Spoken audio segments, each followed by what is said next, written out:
Indiana Newsdesk is made possible in part by Smithville Fiber Internet, streaming TV, home security and automation in Southern Indiana. More information at smithville.com. Maller Grodner Attorneys, providing legal services to clients and the community. Understanding, expertise, results. Bloomington and Indianapolis. LawMG.com.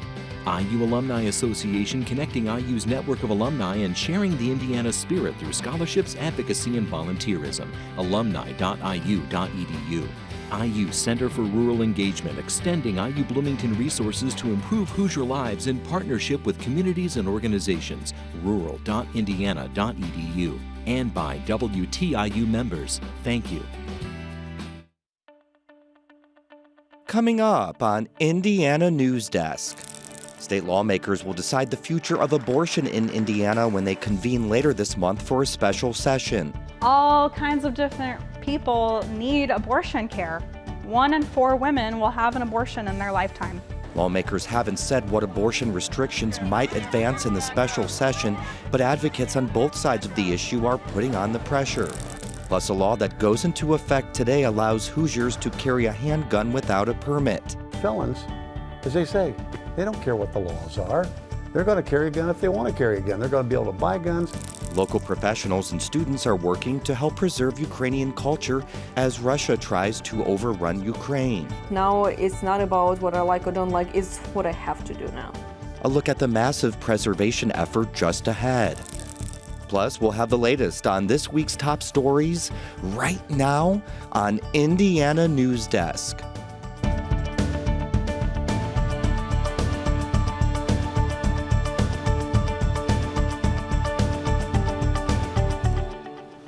Welcome to Indiana Newsdesk. I'm Joe Wren. Well, in the wake of Supreme Court's decision to overturn Roe versus Wade, states are grappling with their own rules on abortion. And over the last week, thousands of Hoosiers have rallied in protest of the court's decision. Indiana's battle now moves to the State House, where lawmakers will meet in special session at the end of the month to consider a possible abortion ban. Benta Boutier reports. Hours after the court handed down its decision, people started to gather on Bloomington's Courthouse Square. We're hoping that we send a message of pro-choice is popular. It is. Like, most people in the United States do not support the overturning of Roe v. Wade. Abortion is still legal in Indiana and will be for at least another month, when lawmakers have pledged to take up the issue in a special session. The governor calls that session an opportunity to, quote, make progress in protecting the sanctity of life. On Saturday, both sides of the abortion fight collided at the state capitol. My heart is broken. I love this country, even though it breaks my heart a lot these days. Others are ready to see Indiana join more than 20 other states in banning or heavily restricting abortion and think it should be without any exceptions, even in cases of rape or if the mother's life is at risk. I do believe that it should be across the board because even though a woman's life might be at risk, there's still a life there that needs to have a chance to live. Tensions were high between the dueling groups, and police formed a line between the crowd and the speakers. The moment isn't lost on Fisher's resident Veronica Hamilton, who already had a son to take care of when she chose to have an abortion in 2019.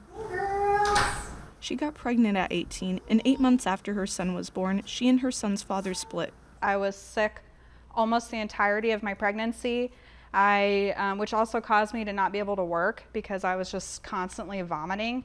And I was also in a really bad relationship at the time, but in that moment I did want my baby and I wanted to move forward with the pregnancy, and so that's what I chose. When she got pregnant again, she was in a stable relationship with her now husband. They'd already agreed they didn't want to have any biological children, and then her oral contraceptives failed. CDC data shows 60% of people who have abortions are already parents.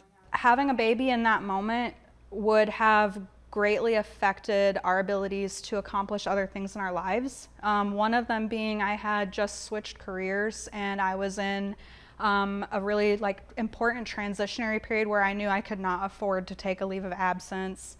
Hamilton hasn't shared her personal story until now, but the dismantling of Roe v. Wade pushed her to speak out. She hopes doing so will help destigmatize the conversation. all kinds of different people need abortion care. 1 in 4 women will have an abortion in their lifetime. Someone you know and love has had an abortion and or will need one. Last Friday, when the Supreme Court decision was announced, it was an emotional day for Hamilton. My initial reaction was just grief and sadness and shock, but at the same time, it quickly turned to anger and resolve and needing to do something about it.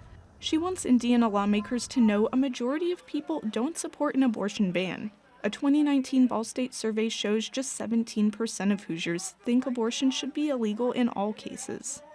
For Indiana Newsdesk, I'm Benta Boutier. Here's our State House reporter Brandon Smith with IPBS over Zoom to answer some of our questions about the upcoming special session. Brandon, did it surprise you that the Indiana legislature's special session was delayed to the end of the month? And how does that benefit lawmakers? It did surprise me. I mean, Republicans have been trying to repeal Roe v. Wade for nearly 50 years. And Republicans got a sneak preview of the Supreme Court's ruling about 2 months ago, and still somehow don't have legislation finalized. I don't know what the delay is about. They say it's for logistical reasons. I guess you have to take them at their word for that. But I don't get the delay, and I don't think there's much benefit to it, other than they want to get all their ducks in a row before coming in and passing this ban. You know, Governor Holcomb and multiple other GOP lawmakers have said abortion legislation will be on the table. What kind of legislation should we be looking for? They're going to ban abortions in Indiana. The question is whether they will allow any exceptions. The 3 most general exceptions are for rape, incest, or when the life of the pregnant person is at risk. I don't know what the final product would be, but my personal opinion is that if there's any exception, it would only be when the life of the pregnant person is at risk. And I would argue the greater likelihood is that they don't allow any exceptions at all. You know, is the state prepared to support what will likely be an increased need for assistance from low-income mothers and children? Well, House Speaker Todd Houston said in his statement that, yes, he strongly believes that an abortion ban should be coupled with greater support for pregnant people and children both before and after birth. But based on everything that the Indiana Republican-led General Assembly has done over the last decade plus, there's no reason to think that those supports will be enough. We have just about 30 seconds left. How can we expect this to influence elections coming up? Who would this affect the most? I don't think it will. Maybe in the 1 or 2 close races that we were expecting to see at the State House. But beyond that, these districts are locked in where they are. All right, Brandon, thank you. That's all the time we have. Appreciate your time. Thank you, Joe. Well, an individual's digital data could be used as evidence in future abortion cases. Apps that track periods as well as location services could be used to target anyone aiding in or needing an abortion. States with particularly aggressive legislation and criminalization of abortion are what make law professor Fred Kate most concerned. Acquisition of location, app, and phone data by aggressive state governments could lead to people being suspects in an abortion case. Women needing to get abortions or needing to cross a state line to get an abortion or needing to get are going to be just like runaway slaves over 100 years ago, needing a network of people who would help protect them and move them along and protect their secrets. In places like Texas, there's a law that allows residents to sue an individual proven to have aided in an abortion effort for at least $10,000, potentially opening the door for people to take underhanded means to get information on individuals and profit. But in Indiana, state lawmakers could decide, among other things, to prohibit abortions and not criminalize them when they meet next week in special session. Well, recent mass shootings have renewed the national conversation around gun reform, but here in Indiana, access to guns is becoming easier. A new law takes effect July 1st that removes the permit requirement for Hoosiers to carry a handgun. Advocates say it protects the constitutional right to bear arms, but the law's opponents say it'll make Hoosiers unsafe. And as Mitch Legan reports, some are losing hope that there's any potential for compromise on gun reform. Days like today make Mike Strasburg particularly thankful to be a Hoosier. He's one of about 1 million licensed gun owners here in Indiana. Then we have long guns, which these are shotguns, most of them. He also owns a gun store, the Men's Toy Shop in Nashville. He's a staunch supporter of the Second Amendment and says he's lucky to live in a state where many legislators are too. It seems like more Republican or conservative-led states are a little more understanding about the Constitution, what it means. At the end of the spring legislative session, the Republican-dominated General Assembly passed a law that removed the permit requirement to carry a gun in public. It doesn't affect how guns are bought, but some of its opponents say it'll put guns in the hands of people who haven't passed a background check. Now, Indiana joins a list of 24 other states with some form of a permitless carry law. I mean, the Second Amendment says you should, as a citizen, be able to carry a gun. That's your right to carry a gun. Strasburg and other supporters call it constitutional carry. They say all it does is make it easier for law-abiding Hoosiers to carry their weapons for personal protection. Felons, as they say, they don't care what the laws are. They're going to carry a gun if they want to carry a gun. They're going to be able to buy guns. Yet State House Republicans pursued the bill over objections from law enforcement organizations. The state police superintendent even testified against the bill, saying the state's permit system is often the most efficient way for officers to see who can carry a gun. It's often so easy to talk about your support for public safety. But if you choose to support this bill, you will not be supporting us. Enough is enough! Enough is enough! Enough is enough! After May's school shooting in Texas, Hoosiers flooded the streets, pushing for gun reform. Activists organized a March for Our Lives to the governor's mansion. Not guns! Protect kids, not guns! Jerry King was at the rally. He's the president of Hoosiers Concerned About Gun Violence, an Indianapolis-based gun reform group. He says many of his conversations with other Hoosiers showed they'd like some sort of action on gun safety, maybe expanding background checks or strengthening red flag laws.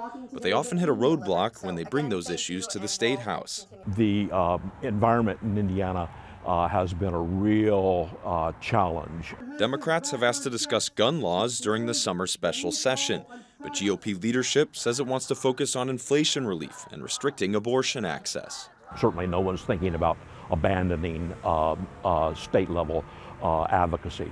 But right now, it feels like we ought to be investing some of our members' energy and attention to the national level.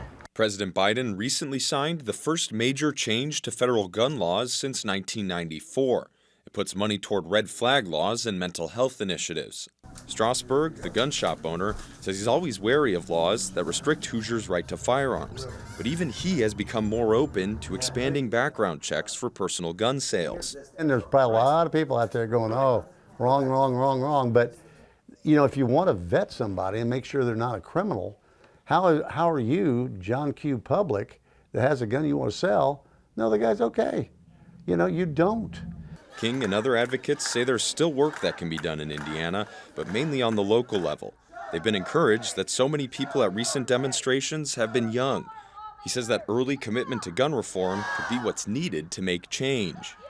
And we hope that that has an ice-breaking effect, that maybe that will make the ensuing conversations easier to get to. King says for many organizations, that groundwork of younger advocates is just now being laid. For Indiana Newsdesk, I'm Mitch Legan. I also want to say that Indiana State Police say they will continue issuing carry permits for Hoosiers who want to bring their guns to other states. Coming up next on Indiana Newsdesk. Inflation and supply chain issues, you'll be paying more for all your July 4th barbecue staples. And a touring music group is trying to change the perception of country music by showing that it's for Black and people of color too. These stories and more right here on Indiana Newsdesk. It's all too easy to take our technologies for granted, with hundreds of thousands of students learning from home but unable to use online learning tools. Fortunately, there are other ways to send content.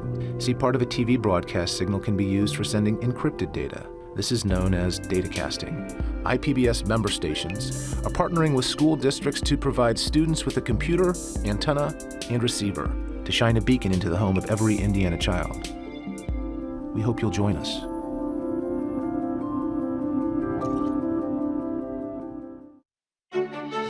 Year after year, PBS has been bringing you the news you trust. We care about the things that are going to affect the lives of each and every American. The in-depth analysis you need. What we normally see in these big crises. And the true stories that have to be told. We're a place that people can come not just to find out what happened, but why it matters. It's all thanks to the support of viewers like you. Thank you. And stay tuned to America's most trusted network. Welcome back to Indiana Newsdesk. Well, shoppers could spend 13% more on holiday food items such as burgers, chicken, potato salad, strawberries for 4th of July weekend. Consumers can expect to pay an average of $6.50 per person for groups of 10. While that's a hefty increase, it's still nearly 8% less than the national average. The Farm Bureau blames the increases on inflation and supply chain issues. Look for what the different grocery stores are offering. They will compete with each other. Chisholm says the predictions are based off prices at the beginning of June. She says that for the holiday, there's a chance that some of those prices could come down because of sales. Well, inflation and supply chain issues rampant across the country are affecting the local wine industry. That includes Butler Winery in northern Monroe County, which is experiencing a shortage of glass bottles. Dom Hayab reports. The wine industry is experiencing a rapid increase in supply costs. Butler Winery is adapting by changing its bottles and evaluating the price of its wines. Shipping and packaging costs are increasing, specifically for wine bottles. Butler Winery founder Jim Butler says the increase has been substantial. A week or two ago, the bottles have gone up another 18%, so that's 35% since the 1st of January. And that's if you can get them. He said that at the start of the year, a pallet of bottles was roughly $1,000. Now it's closer to $1,200. Purdue University professor Amy David studies supply chain management. She says that glass bottles take a lot of energy to manufacture and transport because of their weight. Higher energy costs are reflected through the cost of the bottles. If you're talking about your $3 bottle of wine from Trader Joe's, you see again that increasing the shipping costs can really change the price point for an item like that. Other wineries in the area have raised their prices about 7%. Butler says his winery is looking at that range for its next batch of wine, which is about a year out. The wines that we have in tank now, those are paid for. So there's no increased cost on those. But it's the wine that replaces it this fall. So that's unknown. The next batch's price will be dependent on continued cost increases across the board. Nearly every part of the process has been impacted somehow by inflation and supply chain issues. Butler says the largest factor will be the cost of fruit in the fall. The winery imports some of its varieties of grapes, blackberries, and blueberries. In the meantime, customers will see a change in the kinds of bottles the wine comes in. The North American bottle production has been overstretched. So they're not making blue bottles, they're not making brown bottles, they're basically making just a couple basic bottles. Despite all of these changes, Butler says the company is in a manageable position. We want them to have a good experience and come here and, basically we're an affordable luxury is how I look at it. So it's someplace, people can come to the winery, they can spend an afternoon, they can have a good time, and it's not going to kill their pocketbook. For WFIU News, I'm Dom Hayab. Local professionals and students are quietly working to help preserve Ukrainian culture as Russia tries to overrun Ukraine. It's just one link in a network of preservation efforts that sprang up in response to the war. Sarah Vaughn has the story. Traditional Ukrainian folk garments are often brightly colored and embellished with intricate embroidery. Ukrainian folklorist Irina Voloshina says the colors and designs signal which region of Ukraine the person wearing the garment is from. Some traditional designs even carry symbolic meanings. If a woman was embroidering a shirt for her brother or son or husband who's going to a war, then she would choose the ornaments that would have protecting features. The garments she's discussing are documented online at Ukraine's Ivan Hanchar Museum, one cultural institution whose website is still functional despite a raging war. But many Ukrainian cultural institutions, artifacts, and data are now in peril. From the first day of the Russian invasion, researchers contacted Voloshina to ask for help in finding a safe place for their collections. Voloshina, in turn, reached out to Jessica Turner of the American Folklore Society, housed at Indiana University. Together, they networked with national and international organizations and colleagues to create and maintain a cloud storage environment to preserve large amounts of heritage research data. The kind of work that ethnographers do, ethnomusicologists, folklorists are working on, collecting interviews, recordings of songs, and photographs of traditional, cultural expression and heritage arts. Voloshina says so far the archive has 60 folders and is growing. So like a folder doesn't mean one person. It can be a group of people. It can be a whole department at the university. It can be a whole museum with folders by regions or by people who collected that material. With the current Russian invasion, she finds her work has become more deeply personal. I've always liked what I'm doing, but now it's not about what I like or don't like, it's what I have to do now. So, this is also my, my frontline, my own frontline to educate people, to do research in the area of folklore and ethnomusicology, and, to claim what is ours. Voloshina says preservation efforts like the one through the American Folklore Society and others are important both for Ukrainians living abroad and those still in Ukraine. There will be a lot of work to rebuild the country, like on all fronts. For Indiana Newsdesk, I'm Sarah Vaughn. The Columbus Municipal Airport's Board of Aviation Commissioners has declared a damaged DC-3 plane as surplus equipment to be sold. The plane was an aircraft rescue and firefighting plane and had all engines, control surfaces, and fuel removed. The aircraft was very light but also very large, so when high winds came through in May, it was enough to flip the plane over. The plane's landing gear is currently up in the air. Some people had actually had some interest in that landing gear system, and they don't want to do us any damage trying to flip it back over. The airport is looking to sell the aircraft as one whole plane rather than in pieces. Payne says a lot of museums have already expressed interest in the plane. And the Black Opry Review is a collective of Black country musicians who tour the country sharing their unique stories. They recently played in Evansville. And as Tim Jagalo reports, while popular country music is overwhelmingly white, there's a strong voice and history in the Black community. Testing, testing, testing, 1, 2. Yeah, right. Country is not only a certain color of people.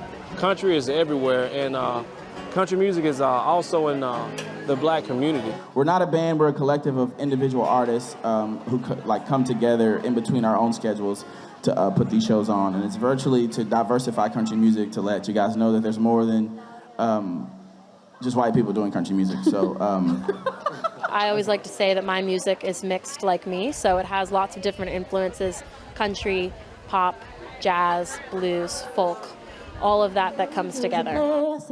But sometimes all I want is to fit in. I got mixed feelings, got mixed feelings. I got mixed feelings, got mixed feelings. Black Opry Review, I think, was kind of the perfect fit for Evansville. Evansville, as a top country market, desperately needed diverse voices. And at the Arts Council, that's part of our mission, is diversity in the arts.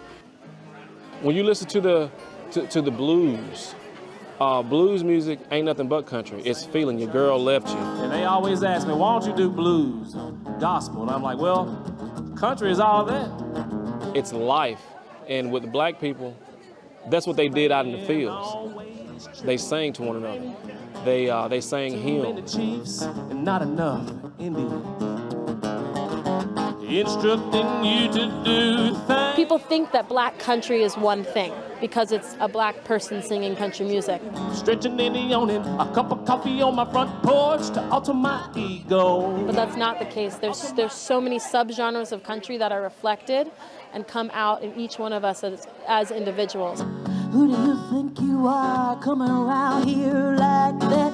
Necktie nice and neat, your hair is clean and slicked way back. Staring at me as if you got me where you want me. I think the Black Opera Review is needed for a few reasons. One, so that people can find and discover artists that look like them, that sound like them, that have the stories that they wished that they had heard. I hope you always speed through one light towns, by the stranger at the bar one more round. Never let the 9 to 5 tie you down. Stay wild. Growing up, I remember I loved listening to country music, but I couldn't always relate to everything that was being told, and I wanted to hear my own stories. Stay wild, wild like the waves on the... That's the end of this program, but our work continues online as we cover the news throughout the week at WTIUnews.org. If you're in Bloomington, come see us in the 4th of July parade on Monday. Starts at 10. Have a great weekend.